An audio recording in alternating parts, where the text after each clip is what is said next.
Michigan's transfer portal grab is slim, but Justice Haynes, the former Alabama five-star running back, is a game changer. Still, Michigan's heart lies in recruiting. Building a championship culture starts with homegrown talent. We're going to talk about that and more on this episode of Locked On Wolverines.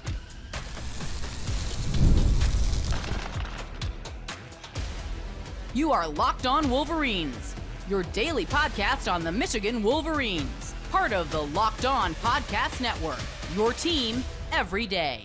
Happy Friday. We are back and doing it. Locked On Wolverines podcast, part of the Locked On Podcast Network, where it's your team every day. I'm your man on the ground, Isaiah Hole, publisher of Wolverines Wire through USA Today Sports Media Group. Thank you for making Locked On Wolverines your first listen. Thank you to all the everydayers out there. I want to get into the transfer portal.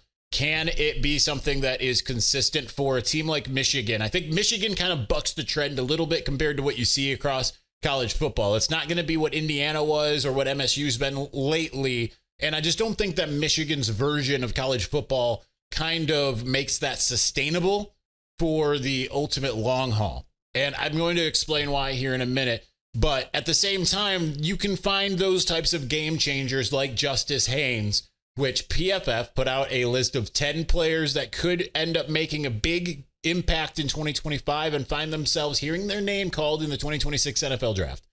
And Justice Haynes was one of those guys. I want to talk about, or want to at least read you what they had to say. They said Haynes was stuck in a committee backfield at Alabama during his first 2 years of college football, but now projects as the bell cow back after transferring to Michigan. The number 2 running back recruit in the 2023 class was very impressive, and his 106 career carries with the Crimson Tide, posting an 84.7 rushing grade while averaging 3.4 yards after contact per attempt. He's a one-cut runner who shows good vision and nice contact balance. He just needs to extend the flashes across the entire season with the Wolverines. So if that's exactly true what they said, it's a good compliment to Jordan Marshall, who showed that he is more than a one-cut guy. Right, against Alabama, against Haynes' former team. Haynes, I kind of disagree that he's just a one-cut guy, but I do think that that is primarily where he succeeds at this point, having seen what I've seen. But I think he's more of, he does more than just that. He does more than just make that one cut and can make people miss. Again, the 3.4 yards after contact is huge. That shows that he's more than that. But I don't want to impugn him in that light either, right? Like as if Travion Henderson is not an incredible one cut back. He did it a heck of a lot better consistently. No offense to my friend Donaven Edwards, but he did it more consistently than Michigan's fellow one cut guy. I don't know that Haynes has the same speed as Edwards, but he is certainly a bigger body that can do a lot more damage. Now, I think that going out and getting a transfer like him that you're looking at and saying, hey, he could be after his junior year. Now, if you're a Michigan fan, he's got 2 years worth of eligibility remaining. You hope that that's not the case. You hope that you can keep him for 2 years, but at the same time, you want him to have a good enough year where you're looking at him and saying, oh, okay, yeah, thank you for everything you did in 2025. That might end up meaning Michigan had a better than expected season, and maybe even, I don't know what fans at this point would consider a success after winning the national championship 2 years ago, right? Because you know what the mountaintop feels like. You know what victory at the highest sense tastes like. And I don't know if you'll be satiated anymore just by being close, the way that maybe 2021 and 2022 were. So that said, I think going and getting a guy like Haynes, getting like the Metcalf brothers who look to be those other transfers that you look at and say, yes, okay, those guys are really going to work out. Outside of them, and Donaven McCulley as well, he's, I think that he's being slept on based off of what Michigan says about him, giving him the number 1 jersey, talking about how he could have his picture on the wall and all of that. I think that's good as in terms of supplementing, because I think Michigan would have been fine to some degree if they didn't feel like it had to supplement at some of the positions, but not necessarily all. Like Haynes and Marshall is a formidable duo, but one of those obviously is a homegrown guy in terms of not where he's from, but from, he came to Ann Arbor and he's still in Ann Arbor. Having someone like him, that's huge. Having someone like, Micah Capana potentially, he didn't necessarily look incredible in the spring game. I think a lot of that was the defense. Then you obviously had Bryson Kuzdal, who looked excellent in the spring game. And then you've got Jasper Parker, who's coming in. I think when you see stuff like that, you're like, okay, that at least makes you feel like, all right, this is something that can, we can have. If we don't necessarily feel like we needed to go out and get that top guy, but if we can, that's huge for us. But we're not going to build our team off of that. We can supplement. And Michigan doesn't tend to lose a lot of the big names to the transfer portal. They've lost some, right? They lost, obviously, Keon Sabb, who is on some of those lists of like guys to keep your eye out on. PFF put out a top 10 safeties to watch for in the this upcoming draft. And Keon Sabb as well as Rod Moore were on that. And that makes you kind of be like, man, you could have had Keon Sabb and Ron Moore because you did have him. You did have both of them in 2023, right? But outside of Keon Sabb or DJ Waller, you look back to Zach Charbonnet, who didn't leave because it was like an unhappiness with Michigan or getting a payday. It was more of a homesickness and all of that stuff. I think that you can supplement, but I don't think if you're Michigan that you want to build your team out in that way. Now, why is that? Because Michigan's culture, A, is different. B, the way Michigan plays is different. And it requires a certain element of chemistry and development. And I think that is a big part of it. So we're going to talk about how does that impact what Michigan's trying to do, right? Like considering Michigan isn't necessarily trying to get every transfer portal in the country. They're not necessarily in on every top name. It's not like you see every time a guy enters the portal, you see the picture from SpongeBob with I think it's Squidward. I don't know the SpongeBob character saying, people put it like Buckeye or Vol or whatever it is. You're not going to see that with Michigan. So we're going to get into more of what Michigan should look like on a continual basis year over year. And we're going to get to that in just a moment. But before we do some clicking around. There we go. Did you know your Fire TV is also an Xbox? Turn any TV into your gaming and entertainment hub with Fire TV Stick 4K devices. No console required. Just grab your paired controller, subscribe, and sign in. The Xbox Game Pass Ultimate or with EA Play included. And then you're ready to play. Dive into hundreds of premium titles from EA Sports, College Football 25, to Call of Duty Black Ops 6, and Avowed as easily as you stream your favorite shows. It's gaming made simple, and it's all on your Fire TV. With 4K streaming, watch more than 1.5 million movies, TV episodes from your favorite subscribed services like Netflix, Prime Video, Disney Plus, Max, or HBO Max again, apparently, and more, as well as playing the Xbox and all of that. So head to Amazon.com/FireTV locked on to get started. Xbox Game Pass Ultimate subscription and compatible controller required. Available on select devices, including Fire TV Stick 4K 2nd Gen, Fire TV Stick 4K Max 1st and 2nd Gen, and Fire TV Cube 3rd Gen.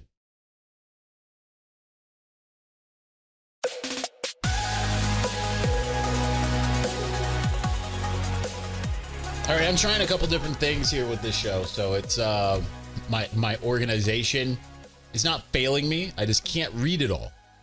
It sits behind the camera. I gotta figure out this teleprompter situation.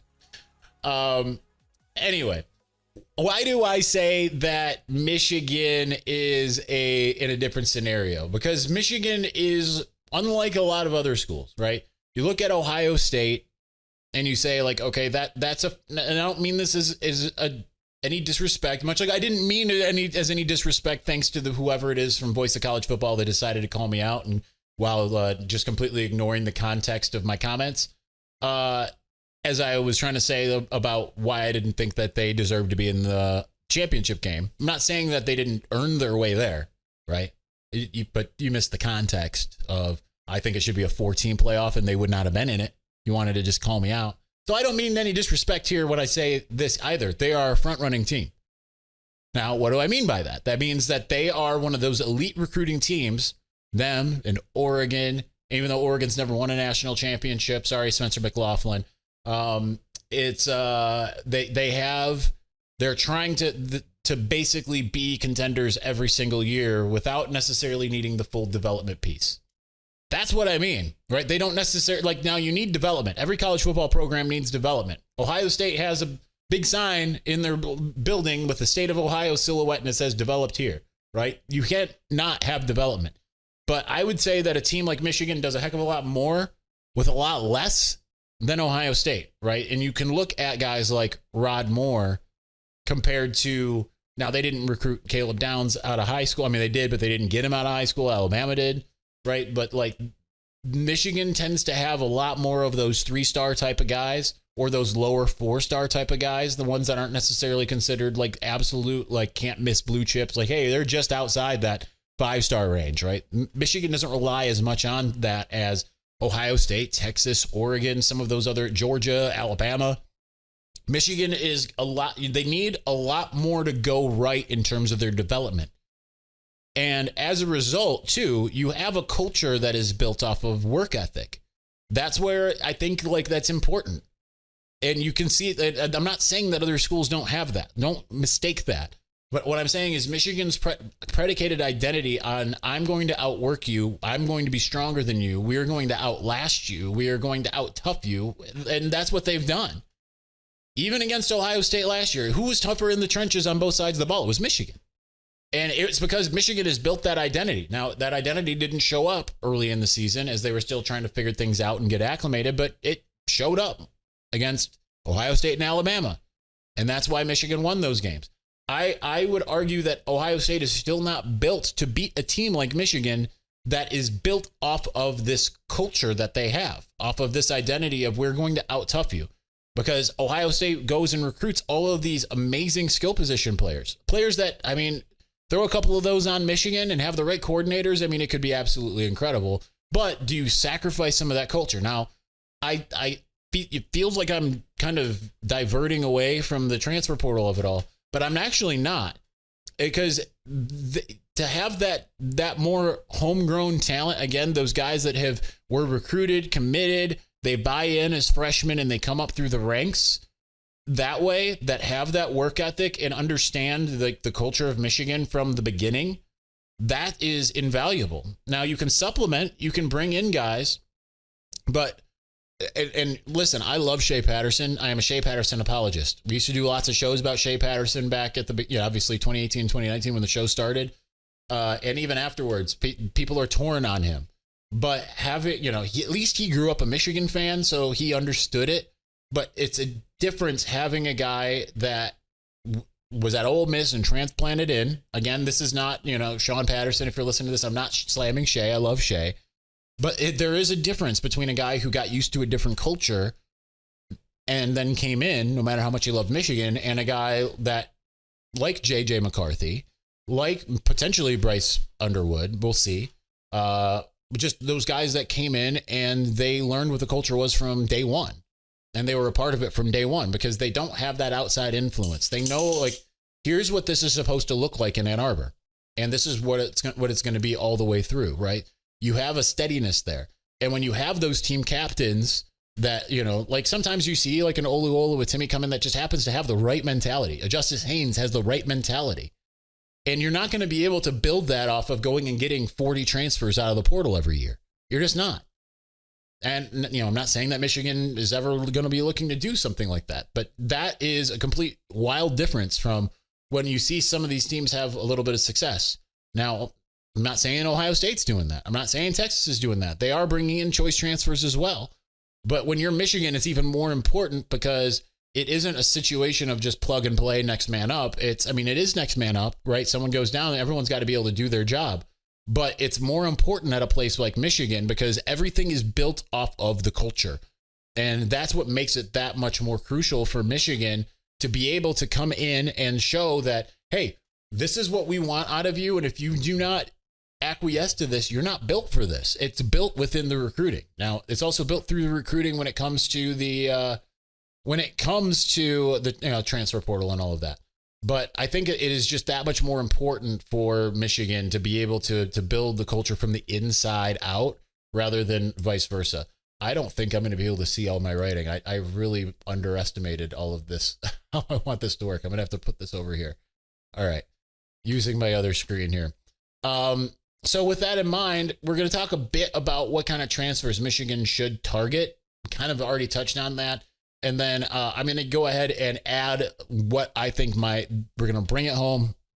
Not really a bold prediction, but just kind of bringing the whole thing home. We're going to do that here in just a moment.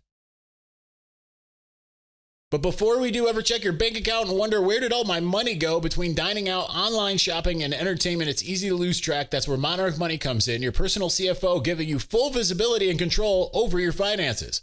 Monarch Money isn't just a budgeting app. It's a complete financial command center. You can track all your accounts, investments, and spending in one place. So you just stop managing your money and you start building wealth. When I started using Monarch, I realized just how much I was spending on food delivery. Now I budget smarter and I save more. Instead of juggling multiple apps, you can use Monarch to check your finances, track spending, and even plan long-term goals. So take control of your finances with Monarch Money. Use the code LOCKEDONCollege at monarchmoney.com for 50% off your first year. That's monarchmoney.com, code LOCKEDONCollege for half off your first year.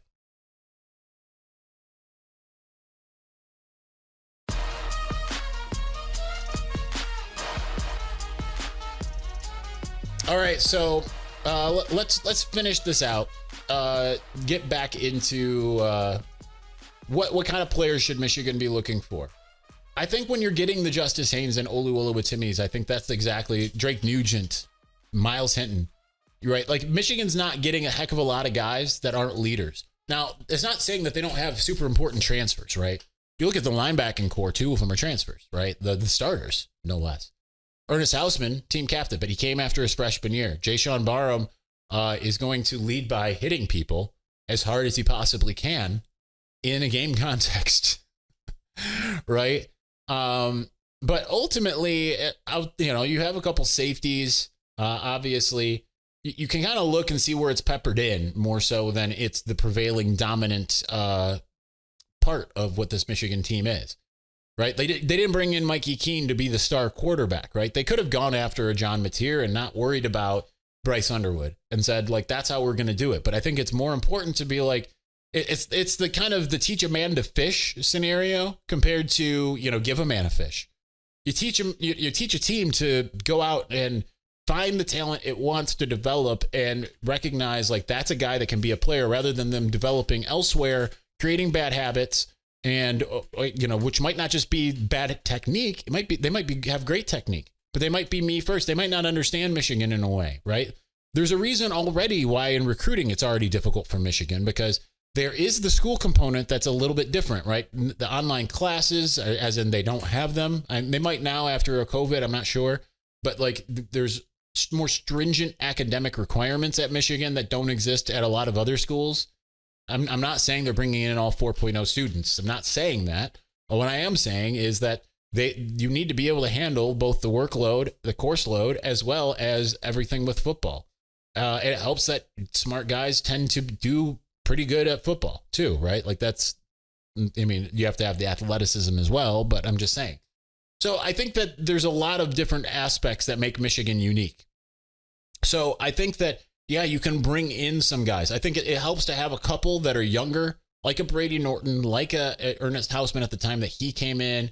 Maybe even, we don't know yet about how Jaden Mangum's going to work out. Hasn't really seemed to, obviously there's only been a year, but there has not been a heck of a lot of talk about him. He was in street clothes again. I don't know if that was injury or if it was something else for the spring game. But bringing in guys that have not exhausted, come close to exhausting their eligibility instead of all grad transfers. But at the same time, I think while that is nice, I think when you're getting a lot of the grad transfer type of transfer portal guys, that ups the chance of you bringing in team captain types like the Olu Oluwatimis, right? Like, it's nice to be able to get someone and develop them. But if you're going to not do that, then find someone that's already a leader somewhere else, right? Like, you look at 2023, they brought in, all kinds of guys that were team captains. They brought in AJ Barner and Jack Tuttle and Drake Nugent. And there was one other team captain in there, I think. I can't remember. And that's a different deal, because now you've essentially brought in senior leadership, but that wasn't the core of the team either, right? Like, it was still JJ McCarthy and Blake Corum and Chris Jenkins, those guys that had been around. And I think that when you are in a situation where you have these guys who have been around and you have like a continuation of success and or failure, right? Like, because both can be instructive. Like, how do you handle success on a year over year? How do you handle failure? Right? The failure out of 2020 certainly helped the 2021 team because you had all of these guys from Aiden Hutchinson, Josh Ross, Caden McNamara, all these guys who were a part of that not good team and said, we are going to change things. Mikey Sainris still. And that carried Michigan forward. So to be able to have those guys that go through it. And one thing I really don't love about the transfer portal is that you won't have a lot of those Tom Brady stories anymore. Because that was one of the great things that, when Tom Brady points back to his time at Michigan, he doesn't sit there and talk about like, man, I was just so good at Michigan. Everyone was just loving on me from the beginning. Everything was fantastic. I loved every second of it. No, he's sitting there telling you like, I was 7th string and I had to do just, he's like, Greg Harden came and said, you need to make the most out of the 1 rep you get per practice. Oh, now you've got 2. You got to make the most out of the 2, right? Like having to work your way up from 7th string. That is part of the Michigan mentality, this meritocracy, right? Like you tend to see that even post Jim Harbaugh, that the best players are going to play. And that's not always, when I say best players, I'm going to say the ones who have earned it are going to play rather than the guys that just have unlimited skill potential. You see that at other schools. I mean, you occasionally see it at Michigan, but generally you're seeing the guys who have worked the hardest and have earned those spots, earned the opportunity to be on the field, get that opportunity. And I just don't think that you necessarily see that everywhere. So I think that with that, you get to limit the amount of transfer portal guys you bring in. This is the stance that I'm taking here. It's a competitive disadvantage when you are just going through and getting all of the transfer portal guys that you want, right? Because you aren't building the culture. Culture has shown that it's important. As much as people are going to screech about the cheating and the signs and Connor Stallions' mom sitting in the stands at Ross-Ade Stadium taping Purdue, as much as they're going to complain about that, why did Michigan win? Because culture, everyone was pulling in the same direction. I can tell you that was not the case in some of those other years, 2019, 2017. A little bit winning kind of cures all. People start pulling in the same direction in 2018, but even then didn't quite finish out the way that everyone thought. And there was some other issues there as well. But when everyone's pulling in the same direction, there's not a lot of infighting. Everyone has the same goal. Everyone has the same mindset. Everyone, knows what everything should look like on the daily basis. That's when you end up having a team like last year that didn't give up. After losing to first to Texas, then to Washington, and certainly to Illinois, that Michigan team could have given up and said, we don't care, that we're bad. We don't need to go to a bowl game, whatever. This is what it is. This isn't working out. But no, they persevered and went 8-5 and ended up beating Ohio State and Alabama. There's no reason otherwise why they would have done that. So I think when you limit the transfer portal and you more so are looking at building your homegrown talent, and you are more so if bringing in those older guys that can come in and bring in that leadership along with skill, supplemented with just a few younger guys that are elite but have the same mindset, then that is the path for success when it comes to Michigan and the transfer portal. All right, that's going to do it for us today. Thank you so much for watching. Thank you for listening. I know it's almost like a joke. It's almost like Jimmy Kimmel. Sorry we couldn't fit Matt Damon on. And that joke's like 15 years old. I don't even know if he still does that. But I have a plan for a potential podcast tomorrow. It will be way, way different than what you normally see or hear.